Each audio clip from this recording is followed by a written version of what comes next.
In August 1982, astronomers at the Kerbal Space Center discovered an asteroid orbiting Kerbol. It was given the name RFG 746, stand-in for Random Flippin' Asteroid, discovered of course on July 46. Today, astronomers realized that it was on a collision course with Corbyn. It was quickly determined that only 114 days remained until the asteroid's collision with Corbyn. Making matters worse, astronomers couldn't find the files containing information on its size, meaning the full devastation of the asteroid would be unknown until the day of impact. We had to act fast if we had any hope of saving Corbyn. Here's the plan. This is Kerbin. It's a planet floating through space. It's also where we live, so we want to protect it. And this is RFG 746. It's slowly moving towards Kerbin and will one day wipe us all out. And we don't want that. This is the moon, or Mun, however you want to call it. The plan is to launch a rocket in an equatorial orbit around Kerbin and then intercept the moon's south pole. As the moon slings us away, we'll fire up our engines to set us on a course to escape Kerbin's gravity and intercept the asteroid. There's a couple issues with the plan. Here's a top-down view of things. And here's the asteroid. It's moving towards us this way. And here's the moon. And here's what the plan looks like from this view. Of course, since the moon is orbiting Kerbin, we have to wait until the moon is in this position to do the burn, which occurs once every 6 days. That means that even if we launch right this second, we'll only have at most 19 times which the moon is in this position. Now for issue number 2. This is not drawn to scale. I tried coming up with a 2-scale drawing for this, but I really couldn't. I don't think there's any way I could possibly do justice describing just how small of a point I'm trying to hit here. Which brings me to point number 3, and that's that I've never done this before.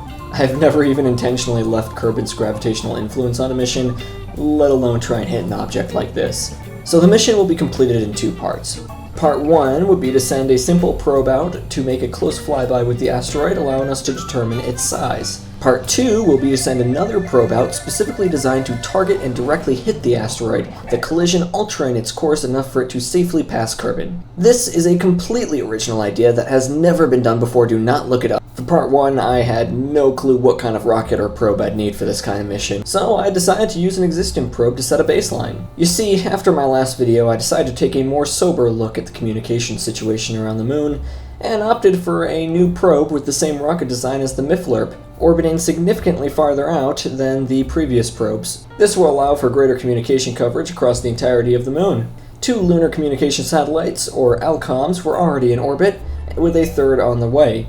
But given the severity of the asteroid situation, it was decided that ALCOMSat 3 would be used for the asteroid mission instead.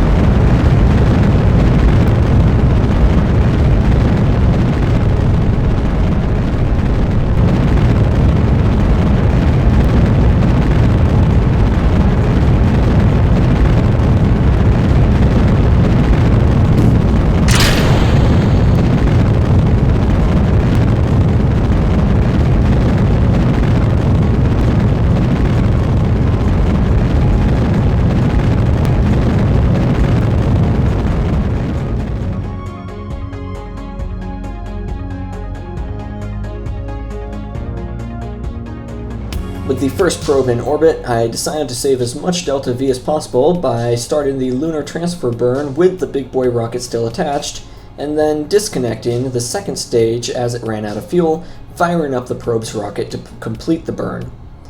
Once again, I had never done something like this before.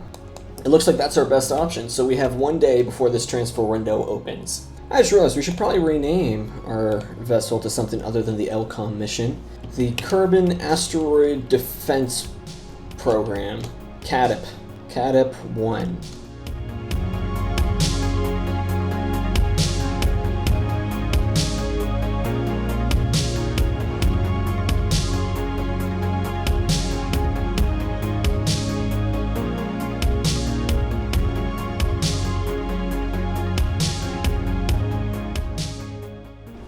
I don't think I have ever done a stage separation well in orbit, so I'm really praying that if I leave this on maneuver, things will go well. If things start to wobble off, we are immediately cutting the engine, okay? And you know what's great is that because it's dark, I can't actually see how the spaceship's doing, so I'm just going to have to be fully relying on my instruments. God, I hope this works. If even for a second it looks like things aren't going to go to plan, we're immediately cutting the engine, okay? That will be our abort. Now, it doesn't mean the mission's aborted, it just means this burn is aborted. Whatever we have, we'll work things out. So, 10, 9, 8, 7, 6, 5, 4, 3, 2, 1, now. Second that engine cuts, pressing space, which will be now. Oh my god. Oh my god, wait, no. I don't have access to it. Switch to. It's cut. Okay. Okay. Okay, okay. Maybe should have thought that through a little bit better. I mean, we were controlling the rocket from the rocket itself. So, now let's see what this is doing. Okay, target to the moon. This needs to happen pretty darn fast. Of course, that node is in 19 seconds. Hold on. We need 1 minute to think this through. 1 minute, right there. Periapsis of... right there. I've got 47 seconds. Come on, focus. Okay, I just need a little bit of anti-normal. 30 seconds. Oh man. Okay, 20 seconds. There's a periapsis, 500 meters. I want a little bit more than that. Let's get... Boom. Okay, right there. 12 seconds. Set to maneuver. 11, 10, 9, 8, 7, 6, 5, 4, 3, 2, 1, now.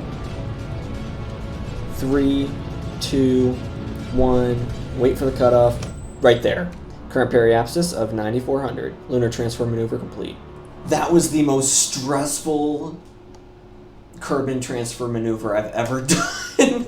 And we still have 1,600 Delta V remaining. Okay. With Cat 2 now en route to the moon, I began to set up my maneuver to put us on a trajectory straight towards RFG 746. As it turns out, intercepting an asteroid from this far out is really, really difficult. I eventually got the intersection down to just 55 kilometers. As long as I wasn't majorly off, it would theoretically become easier to get a more accurate intercept the closer I got to the asteroid, so I wasn't too worried about this. But before I could go to the asteroid, we had to first pass the moon. It was going to be a very, very close pass, with just 9,000 meters between us and the lunar surface.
Alright, that's T minus 55 seconds now until the maneuver of my life. I've never done a maneuver like this before. 3, 2, 1, now. 2, 1, stop. Okay. Not bad. 500 kilometers. I got it down to 0.2 kilometers. Okay. Okay, we got it very, very close. 3 kilometers now. Looking back at Kerbin, I was able to see something I'd never seen before in this game. So this is pretty interesting. We're just about to escape the moon sphere of influence down there, and you can actually see we have what appears to be a lunar eclipse on Kerbin right now.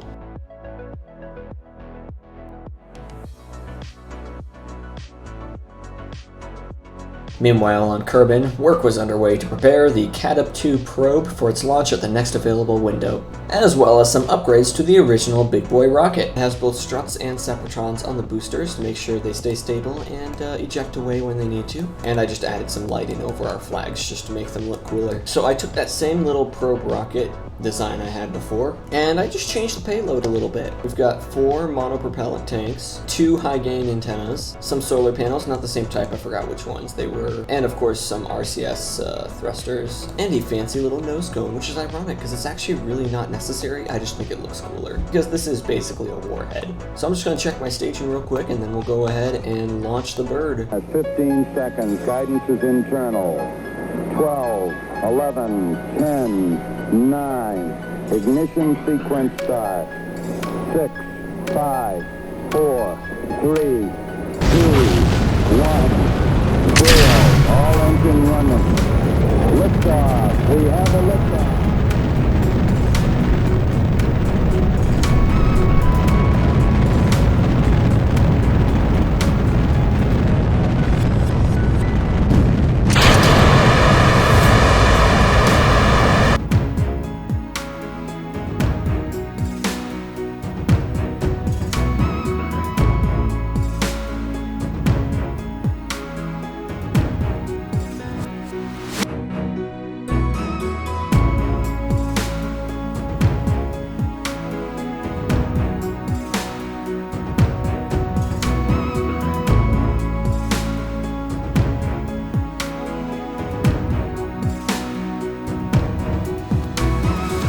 With Cat Up 2 now en route to the moon, it was time to once again set up a maneuver to intercept the asteroid.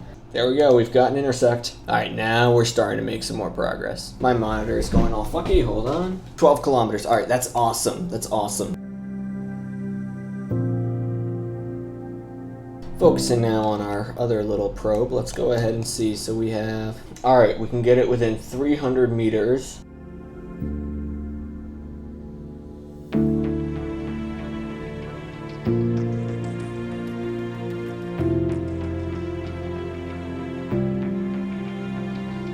Okay, T-minus 1 minute, 14-second burn ahead of us. We're in maneuver mode, RCS verified off. Double check that our intercept is still pretty darn close, awesome. 15, 14, 13, 12, 5, 4, 3, 2, 1, now. See how well I can time this? You know, that's not half bad. Some of you may have noticed a slight problem here. As you can see, we have no MUN periapsis. When the game doesn't show a periapsis, it means that the object is on course to hit the planet's surface. It's through this that I was able to determine that RFG 746 was on a collision course with Kerbin. It means that while I was focusing on setting up another maneuver to refine our trajectory, Cat Up 2 was on a collision course with the moon. What? Excuse me? What? What just happened? We just lost all contact with our probe. We gotta pull the black box from that. I took a look back at the footage and realized my mistake. I won't lie, at this point I was really, really frustrated. It was becoming clear to me just how difficult hitting an asteroid from this far away could be, and I couldn't even complete a basic gravity-assisted burn without hitting the fucking moon. I really, really thought I couldn't complete this mission. This was for people who are, well, a lot smarter than me. Making matters worse, as Cat Up 2 was approaching its pre-intercept burn, the probe seemingly began to spin out of control. Not too sure why it's spinning like this, I'm not. What's going on? I see our maneuver node is that way. Okay, it's stable. Why is it trying to... What is going on with our SAS? Hold on, let's disable it. Seems like it still wants to move. What is going on? Okay, well, I've effectively lost control of Cat Up 1. Let's figure out how to fix this. Oh, you know why? Because my yaw is slightly off. Why is it doing that? Are my rudder pedals... So my rudder pedals are currently parked over here for now. Did that do it? That seems to have done it. Okay, so it was just my rudder pedals, I think. 4, 3, 2, 1, now. Okay, 0.4 kilometers, not too bad. And it will occur in T-minus 2 hours and 48 minutes. There we go, 0.1 kilometers. Final intercept will occur in just 2 hours. Back in Kerbin, crews scrambled to assemble another rocket for Cadep 3. We had our setbacks, sure, but the consequences of these failures are nothing compared to the consequences of letting this asteroid win.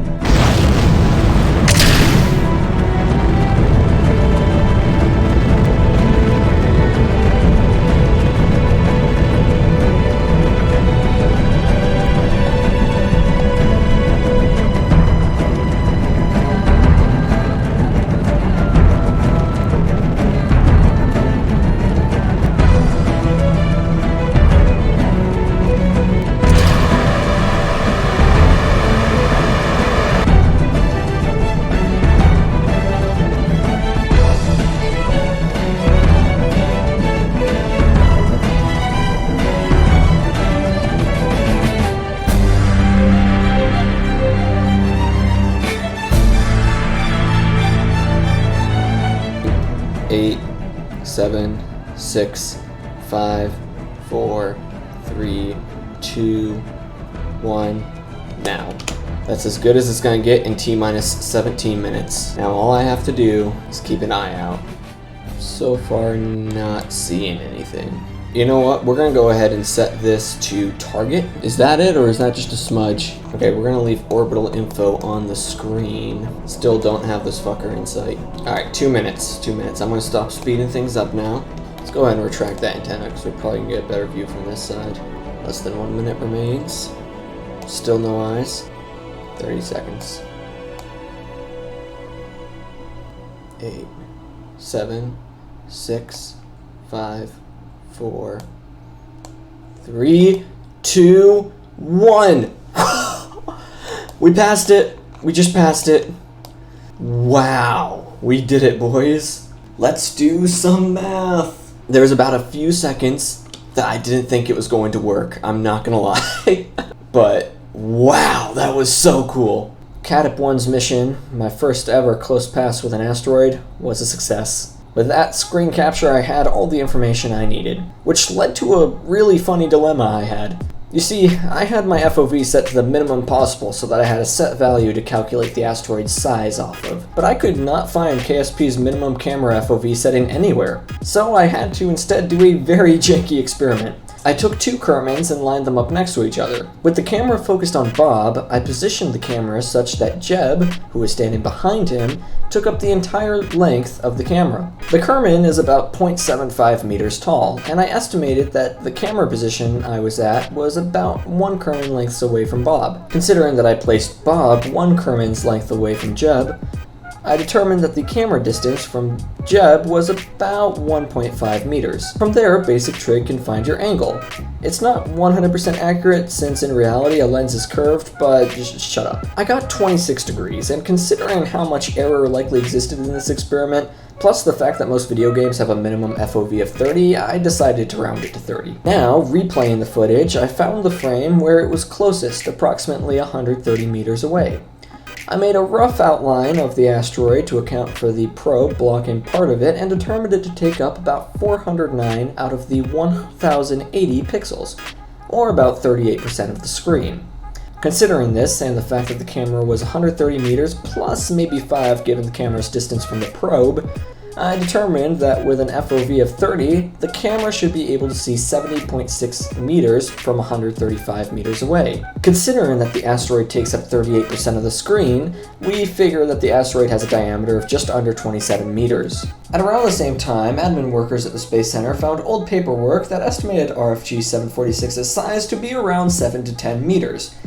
But given that 27 meters sounds a lot scarier for propaganda purposes, the Space Center ordered that these files be shredded and disregarded. Because my math is never wrong and you should never think otherwise. The fate of Kerbin now lies in the hands of Cadep 3. Unlike Cadep 1 and 2, this one would perform 2 burns, one right before passing the moon and another immediately after. I seriously spent about half an hour trying to set this up right. Please like the video. I know my math is shit, but still, this took a long time, so just please like the video. Thanks, love you, bye.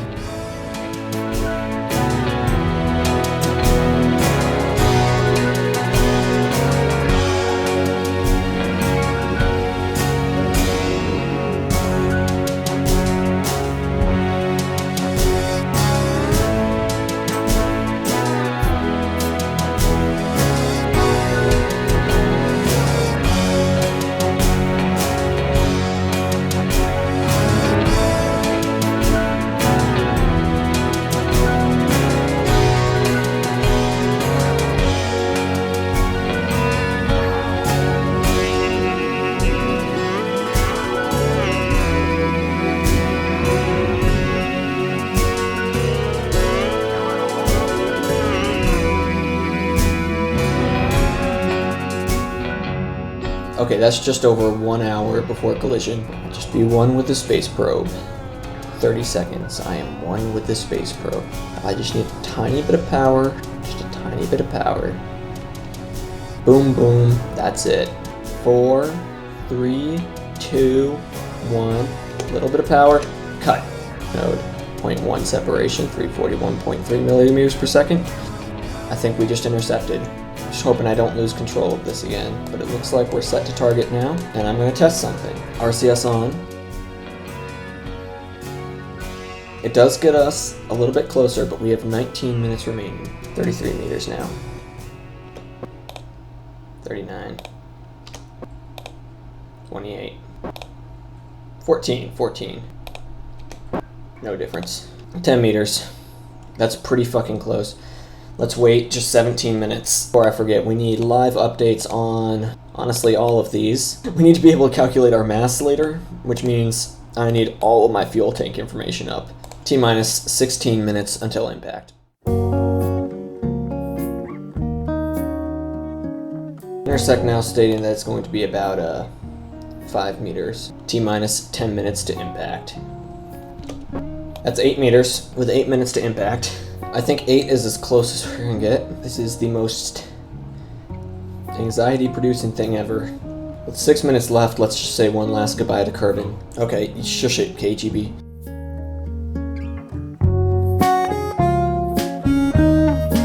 5 minutes to impact. 5 meters, okay. That's pretty darn close. I think we should just not touch anything now because that is going to hit our asteroid. And I'm not going to touch anything because 5.5 meters, that is, even if it's on the lowest end of the spectrum, which I believe is like 7 or 8 meters, that's a hit. So let's not touch anything. Oh, you can see them approaching each other now.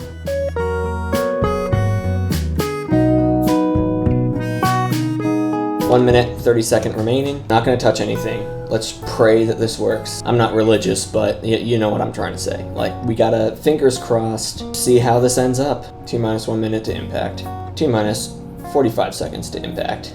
T-minus 30 seconds to impact.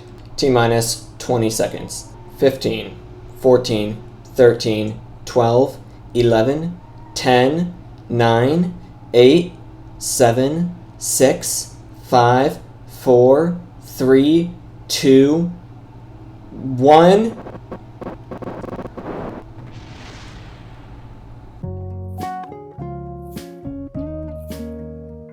Ladies and gentlemen, impact confirmed.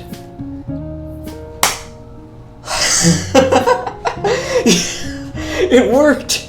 It worked. It looked like it hit the end of it, but it worked! We did get an impact, but did it offset the asteroid's course? My heart is racing right now. We have a periapsis now of 500,000 meters. That means it's not gonna hit Kerbin!